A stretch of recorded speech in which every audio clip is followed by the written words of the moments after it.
এই লড়াই লড়তে হবে। আর যেরকম আপনারা এদের সাপোর্ট করছেন আর যেরকম আপনারা এই সুপ্রিম কোর্টের কেসে লড়ছেন, it is really credible. And দর্শক, এই মুহূর্তের সবচেয়ে বড় খবর, আরজিকর মামলায় সুপ্রিম কোর্টে বিরাট জয় তিলোত্তমার।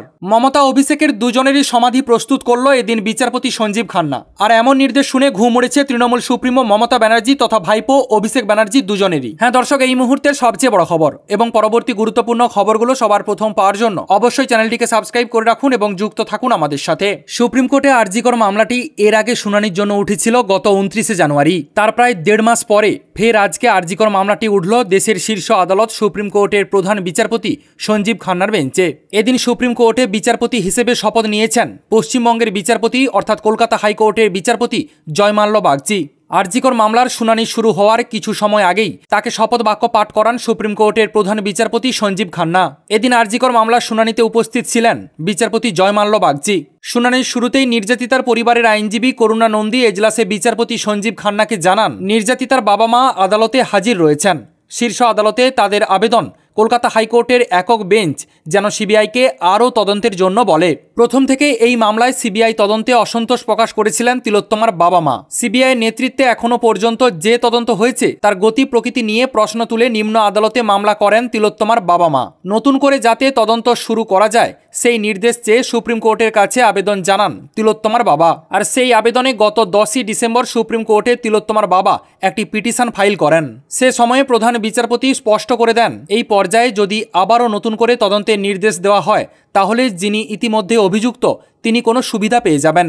দ্বিতীয় আরেকটি বিষয়, তিলোত্তমার পরিবার অভিযোগ করেছেন চার্জশিটে একজনেরই নাম উল্লেখ করা হয়েছে, বাকি আরও অনেকের গুরুত্বপূর্ণ ভূমিকা রয়েছে, তাদেরকেও সংযুক্ত করা উচিত। কিন্তু প্রধান বিচারপতির পর্যবেক্ষণ ছিল নতুন করে তদন্ত প্রক্রিয়া শুরু করা হলে সঞ্জয় রায় সুবিধা পেয়ে যাবেন। এই দুটি বিষয় উল্লেখ করেই প্রধান বিচারপতি নতুন করে তদন্তে চেয়ে তিলোত্তমার বাবার যে আবেদন তাতে মান্যতা দেননি। সেই পিটিশন প্রত্যাহার করারও নির্দেশ দিয়েছিলেন প্রধান বিচারপতি। আইনজীবী করুণা নন্দী জানিয়েছিলেন তিনি নতুন করে আরও একটি পিটিশন ফাইল করতে চান। তখন একটা বিষয় নতুন করে উঠে আসে, এই নতুন পিটিশনের শুনানি কোথায় হবে। এদিন সুপ্রিম কোর্টে সেই নতুন পিটিশন ফাইল করেন করুণা নন্দী। সেখানে বলা হয় এই পিটিশনের ভিত্তিতে শুনানি যাতে কলকাতা হাইকোর্টেই হয় সেই বিষয়ে নির্দেশ দিক সুপ্রিম কোর্ট। কারণ সুপ্রিম কোর্টে যাতায়াতের খরচ বহন করাও তিলোত্তমার পরিবারের কাছে একটি ফ্যাক্টর হয়ে দাঁড়াচ্ছে। এদিন সুপ্রিম কোর্ট কার্যত সেই আবেদনটিকে মান্যতা দিয়েছে। অর্থাৎ কলকাতা হাইকোর্টের সিঙ্গেল বেঞ্চে তদন্তে অসন্তোষ জানিয়ে যে নতুন পিটিশন ফাইল করা হয়েছিল সেই মামলারই শুনানি এবার থেকে হবে কলকাতা হাইকোর্টের বিচারপতি তীর্থঙ্কর ঘোষের এজলাসে। উল্লেখ্য, একটি নতুন পিটিশনের মামলার শুনানি হবে কলকাতা হাইকোর্টে। তার মানে এই নয় যে সুপ্রিম কোর্ট থেকে এই মামলা সরে গেল।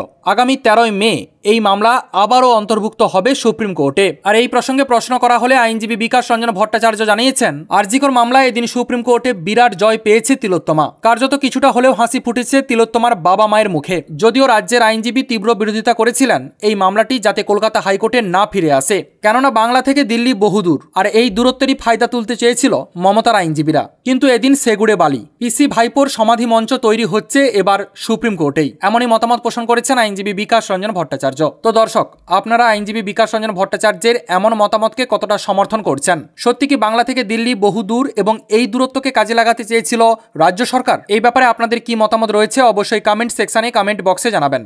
আপাতত এতটাই। পরবর্তী গুরুত্বপূর্ণ খবরগুলো সবার প্রথম পাওয়ার জন্য অবশ্যই চ্যানেলটিকে সাবস্ক্রাইব করে রাখুন এবং যুক্ত থাকুন আমাদের সাথে।